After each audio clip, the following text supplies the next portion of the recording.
Hi everyone, I'm Jack Brabham and welcome back to Lorbeck Luxury Cars Friday Drive. Today we've got this very special Ferrari F8 Tributo.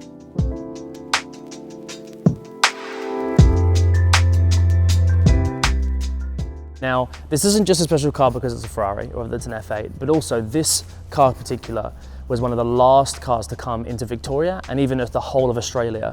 Because of COVID, it was a very low numbered vehicle to come on due to the changes in the manufacturing work that everyone was doing over the COVID period. So to have this car, and obviously for me, the opportunity to drive it is really special. To start with, we're going to talk about the exterior of the car. It's a beautifully pretty car, Ferraris always are. But one thing I really like is you can see the front scoop here. As it channels its air above the windscreen, there's actually a channel at the roof here.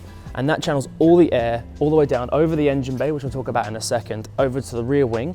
This helps the car to remain stable with downforce. Now, the Ferrari F8 Tributo is almost as a tribute to something like the F40, the open engine bay, the twin turbo V8. This one's the same engine out the pista, so the 3.9 litre, it's about 710 horsepower, so an awful lot of power for a beautiful car. And those rear lights, they're so iconic. Now, that's the last time they've done this. If you think about the F40, it had those iconic rear circular lights, and it's very much the same with the engine bay here. Now the 296 GTB, the new era of the hybrid technology, a real change for Ferrari, a V6. They have very slimline lights, and it's a very clear definition of the change in engine, change in philosophy, but also change in design as well. Now, I can't wait to drive this thing. I've driven plenty of them, but any chance to drive a Ferrari is a privilege. So let's go.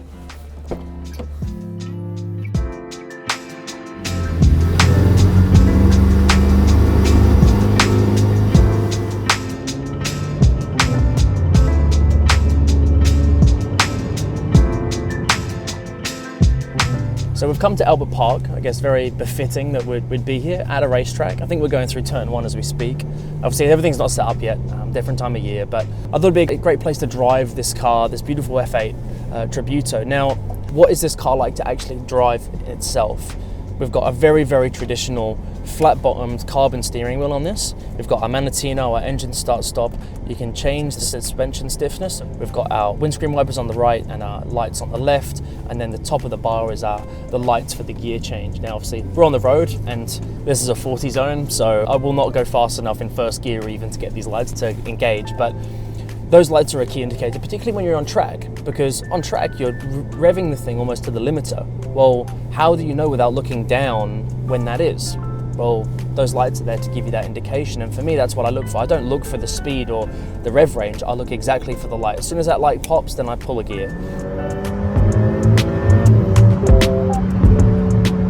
They're spacious, the passenger seat has lots of space as well, and everywhere you go in one of these things, people either tell you to rev the engine, as we were driving just before, a couple of kids wanted us to rev the engine, but people look and they stare and they admire, and this car, this F8, has all of that in abundance.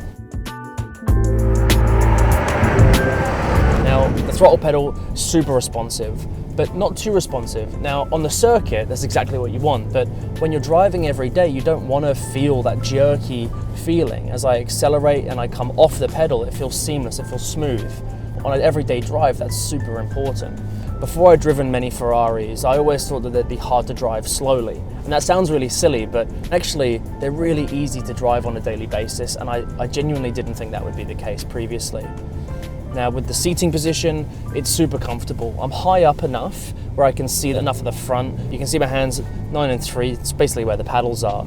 And I've got enough of a bend in my elbow where I feel really in control of the car, but also my leg position. So I could drive this thing for hours and feel like I could just keep going.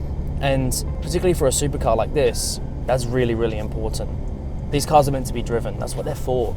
We don't want to just leave them in the garage not being driven and not being experienced. So having that feeling in the car of comfortability, but also the presence it gives you, well, that's really important too.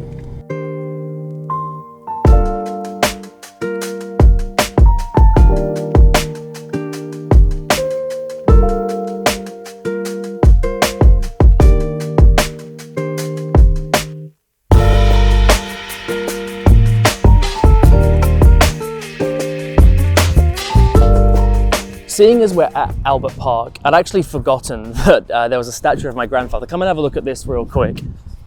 So we've got Alan Jones here, and then obviously my grandfather, Sir Jack, here, 59, 60 and 66 World Championship. And this is actually the first time I've ever come here and seen this. While the Grand Prix is on, you don't think about it. There's so many other things going on. And actually, while we're in a Ferrari, I've got a cool story about Jack and Ferrari and Enzo himself. Now, when my grandfather was racing back in the 50s and 60s, the first thing was that Enzo wanted him to drive for Ferrari. And he basically said, no, I'm not going to do that. I'd rather go and beat you. And that's why he started his own team. His motivation really was to actually go and beat Ferrari because they were the best team in the world. And then the other thing was Enzo Ferrari once said to my grandfather that he'd never put the engine in the rear of a car because horses pull the carriage. Well, after a certain time, I think everybody realized that having the engine in the rear of a car, particularly a Formula 1 car, was actually faster. And sure enough, Enzo decided that it was the best thing to do to follow Jack's idea. And you know, the rest is history. And nowadays, we wouldn't think of anything else other than a Formula 1 car with an engine in the rear.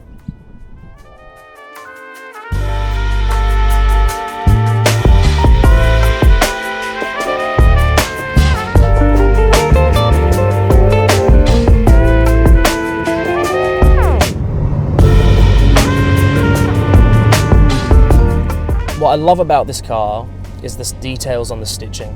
Now, you see it all in here, even around the air vents. It just matches up with the exterior so nicely. Now, just last week I was at the Ferrari 75th anniversary cavalcade event. We drove from the Gold Coast all the way down to Sydney, stopping at lots of various destinations and events. We did a hill climb, and it was such a privilege to be a part of. Now, we all know Ferrari has its history, but I genuinely felt privileged to be a part of such an event, and you could see how passionate Ferrari customers are about the brand and about their cars. And seeing 56 Ferraris travel all at the same time from the Gold Coast to Sydney was incredible. And everywhere we stopped, every event that we got to, people are always asking, what's going on here, you know? And it showed the interest, and as soon as we walked up to a car park, it was just filled. The whole place was jam-packed full of people taking photos and pictures and videos and asking us as a drive team about the event and all these sorts of things. And it just goes to show the history of this brand goes a really long way, not just for its customers, but for the fans of it as well.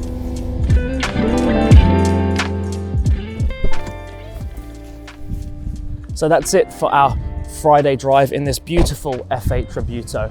Now, it's been a pleasure driving this car, and as always, it's a privilege to drive any Ferrari. Now, please like and subscribe our YouTube channel, Lorbeck Luxury Cars, also on Instagram as well. Stay tuned with all things Lorbeck, and as always, we'll see you next time.